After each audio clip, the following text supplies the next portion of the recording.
पिंपरी चिंचवड महानगरपालिका मला असं वाटतं की प्रत्येक वेळेला जनजागृतीसाठी वेगवेगळे उपक्रम राबवत असते. मागच्या मतदानाच्या वेळेला सुद्धा मी इथे आले होते. याही वर्षी मी इथे आलेले आहे आणि स्वीप ह्या मोहिमेअंतर्गत मला त्याचं ब्रँड अँबॅसेडर म्हणून निवडलं गेलं. खरं तर पिंपरी चिंचवड महानगरपालिकेची मी मनापासून आभारी आहे की त्यांनी मला योग्य समजलं. खरं तर हे काम जे आहे की मतदानाची जनजागृती ही करायची वेळ आलीच नाही पाहिजे असं मला वाटतं. पण दुर्दैवाने आपल्याकडे मतदानाच्या दिवशी सुट्टी असते, त्यामुळे बरीच लोक त्या दिवशी आज पिकनिकला जाऊया, कुठेतरी बाहेर फिरायला जाऊया असे अनेक प्लॅन आखतात. मला आनंद ह्या गोष्टीचा वाटतो की अण्णांनी आता सांगितलं की मागच्या वेळेला 65% मतदान झालेलं आहे. पण मला वाटतं की ह्या वर्षी ती टक्केवारी आणखीन पुढे गेली पाहिजे. कारण का नागरिक म्हणून जेव्हा संविधानाने आपल्याला इतका मोठा हक्क दिलेला आहे, मला असं वाटतं की तो कर्तव्य म्हणून आपण बजावला पाहिजे. आपलीच पोरं आहेत, आपल्या घरामध्ये मुलं बाळं आहेत, ती येणारी पिढी आहे आणि त्यांच्यासाठी, त्यांच्या भविष्यासाठी म्हणून मला असं वाटतं की आपण जी घरातली मोठी मंडळी आहोत त्यांनी आपल्यासाठी नव्हे तर आपल्या पुढच्या येणाऱ्या पिढीसाठी म्हणून जाऊन मतदान केलं पाहिजे. आपल्या विभागामध्ये, आपल्या प्रभागामध्ये ज्या गोष्टी होतात, अनेक नागरिक म्हणून आपल्याला खूप कष्ट कधी कधी सहन करावे लागतात. काही गोष्टी असतात ज्या आपल्याला हव्या असतात, पण त्या आपण हक्काने आपण निवडून दिलेल्या प्रतिनिधीकडे मागू शकतो जेव्हा आपण उठून आपल्या घरातनं जाऊन त्याला निवडून देतो. तरच आपल्याला जाब विचारणा सुद्धा हक्क राहतो. त्याच्यामुळे मला तुम्हाला सांगायचं आहे की रस्ते, पाणी, शिक्षण, हॉस्पिटल ज्या काही गोष्टी आहेत ज्या आपल्या रोजच्या आयुष्यात आपल्याला लागतात, मला असं वाटतं ह्या निवडणुकीमध्ये तुम्हाला त्या सगळ्या जर करून हव्या असतील, आपल्या पुढच्या पिढीसाठी त्या करून हव्या असतील, आपल्या स्वतःसाठी करून हव्या असतील, तर नक्की नक्की येत्या 15 जानेवारीला तुमच्या जवळच्या मतदान केंद्रावरती जा. तुमचं नाव आधी यादीमध्ये आहे की नाही ते सगळ्यांनी तपासून घ्या. 15 तारखेला सकाळी 7:30 ते संध्याकाळी 5:30 या कालावधीमध्ये तुम्ही जाऊन मतदान करायचं आहे. बरीच इथे मला युवक मंडळी दिसत आहेत, त्यांची खरं तर ही पहिली वेळ असेल, तर त्यांना मला आवर्जून सांगायचं आहे की नक्की नक्की जा. तुमचे मित्रमैत्रिणी असतील, तुमचे सगळे ओळखीचे असतील, त्यांना घेऊन बरोबर जा.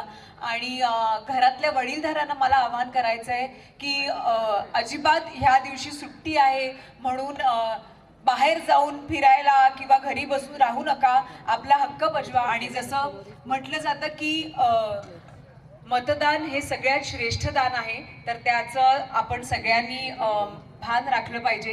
पुन्हा एकदा पिंपरी चिंचवड महानगरपालिकेचे सगळे आयुक्त, सगळे पदाधिकारी, आमचे अण्णा सर यांना मी मनापासून अभिनंदन करते. कारण का प्रत्येक वेळेला मतदानाच्या वेळेला स्वीप या अभियानाअंतर्गत ते अशा पद्धतीचे कार्यक्रम आयोजित करतात. आणि पुन्हा पुन्हा मला तुम्हाला सांगायचं आहे की हा अत्यंत महत्त्वाचा दिवस आपल्या आयुष्यातला आपण असं समजूया की 15 तारीख आहे. पुढचं आपल्या पुढीचं येणारं भविष्य त्यावर अवलंबून आहे. त्याच्यामुळे हा हक्क आपण नक्की बजवायचा आहे. 15 तारखेला मतदान करायचं आहे. करणार की नाही? माझ्या बरोबर सगळ्यांनी म्हणायचं आहे, मतदार राजा जागा हो लोकशाहीचा, मतदार राजा जागा हो लोकशाहीचा. नक्की नक्की 15 जानेवारीला जाऊन सकाळी 7:30 ते संध्याकाळी 5:30 या वेळेमध्ये मतदान करायचं आहे. मला इथे बोलवलं त्याबद्दल मनापासून आभार. आणि ज्या कामासाठी मी आलेले आहे, मला असं वाटतं की पुढच्या वेळेला जेव्हा मी येईल तेव्हा अण्णा मला सांगतील की आता 65% नाही तर 90% आपलं मतदान झालेलं आहे. तर त्यासाठी तुमच्या सगळ्यांच्या साथीची गरज आहे. धन्यवाद. जय हिंद, जय महाराष्ट्र. त्यामागे आपण देखील करायचं आहे, आपला उजवा हात कृपया आपण पुढे करायचा आहे.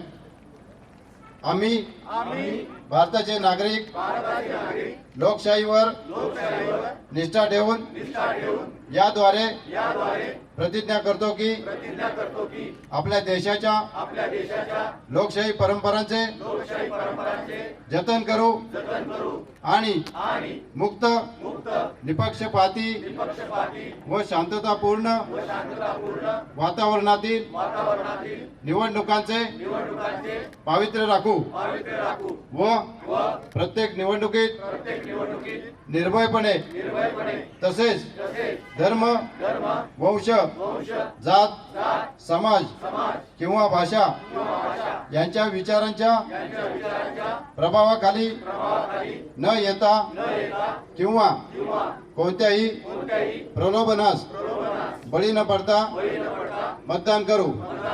भारत माता की, भारत माता की, भारत माता की. मी मतदान करणार, मी मतदान करणार, मी मतदान करणार, मी मतदान करणार.